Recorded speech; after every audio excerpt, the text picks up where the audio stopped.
Bonjour et bienvenue à tous. Aujourd'hui, je vais vous présenter la princesse de Clèves. Vous êtes prêts? On y go.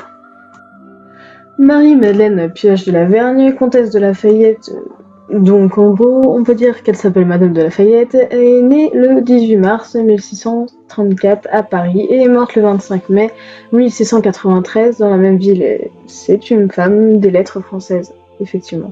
Les œuvres sont nombreuses, La princesse de Montpensier, Zaïd, romans et nouvelles, Le comte de Tende, les histoires de Madame Henriette d'Angleterre, première femme de Philippe de France, duc d'Orléans, et bien d'autres encore. Je vais donc ensuite passer au résumé. En 1558, à la cour du roi Henri II, la jeune mademoiselle de Chartres, âgée de 16 ans, est en âge de se marier. Jolie, pleine de grâce, elle a été élevée par sa mère dans un esprit de vertu qui l'a rendue modeste et honnête. Clèves tombe éperdument amoureux d'elle et leur entourage consent à ce mariage. Si la princesse est heureuse d'avoir trouvé un homme qui l'aime tendrement et lui vaut une profonde admiration, elle ne ressent pas pour lui de passion. Mais peu après leur union, la princesse de Clèves rencontre lors d'un bal le duc de Nemours. Tous deux ressentent aussitôt un trouble intense et la jeune femme réalise qu'elle va devoir vivre avec le désir qu'elle ressent pour le duc sans pouvoir l'assumer au grand jour. La princesse de Clèves parle de thèmes plutôt intemporels. Le fait de tomber amoureux d'une personne sans pouvoir concrétiser cet amour, ça peut arriver à tout le monde à toutes les époques, dans tous les milieux sociaux.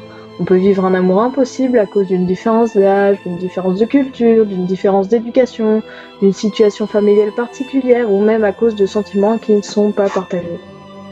Dans le roman de Madame Lafayette, il est question d'une jeune femme qui éprouve ce que l'on pourrait qualifier de coup de foudre pour un homme. Problème, elle est déjà mariée à un autre. À notre époque, face à une passion d'une telle violence et d'une telle beauté, Madame déciderait peut-être de divorcer de son mari pour vivre l'histoire d'amour digne d'un conte de fées qui lui tend les bras. La princesse de Clèves est un roman publié en 1678 qui raconte une histoire dont l'action a lieu au XVIe siècle. Alors autant vous dire que la situation et les possibilités étaient bien différentes à l'époque.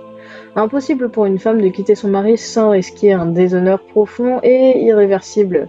Difficile de le tromper quand on a été élevé dans une vertu incommensurable, quand on a pour lui un respect profond et que l'on ne veut pas risquer de ternir à jamais sa réputation. Alors il faut supporter l'idée de vivre dans un terrible déchirement entre l'amour que l'on ressent et l'impossibilité de le vivre au grand jour.